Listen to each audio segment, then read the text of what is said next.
Hey guys! Welcome to JB's Daily Vlog! Isang guro na napadpad dito sa Thailand. Ngayon, mag-grocery ako kasi hindi na ako nakapag-grocery last weekend. Kasi last Friday naglaro ako and then last Saturday, whole day ang event namin sa school and then pagka Sunday I serve kaya nagpahinga na lang ako. Kaya ngayong Monday, may time ako kaya ngayon ako mag-grocery ng kailangan ko sa linggong ito.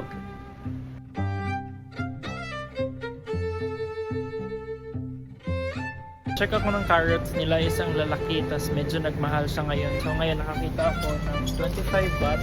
For 25 baht, isang pack na siya. So ito yung bibilhin ko. Hinahanap ko yung celery, ni-rearrange naman nila. Papagalitan ko talagang may-ari ng macro. Kasi last time doon yung nakalagay. Ngayon di ko alam kung nasaan na naman nila nilagay. Macro. Dapat ilagay nyo kung saan yung nilalagay before. Doon nyo lang ilagay para hindi na ako nahihirapan maghanap. Naiintindihan. Kita ko ng beetroot. Tararan. Ang mahal mo na. Last time tag 40 baht lang to, ngayon tag 70 baht na. Well, anyway, last time nag-sale kasi yun sila. Dapat binili ko na lang yung marami. Kasi ang sarap nito eh. So 30 baht ang itinaas niya. Dahil nag-crave ako, sige, bibilhin ko na lang din siya. Pwede utang. Tapos na akong mamili. Iyon na lang naman yung binili ko ngayon. Yun nga, feel ko gagapang na ako papunta ng sweldo. I declare going to financial freedom in Jesus' name. Amen. Let's go! Bye bye, see you again soon.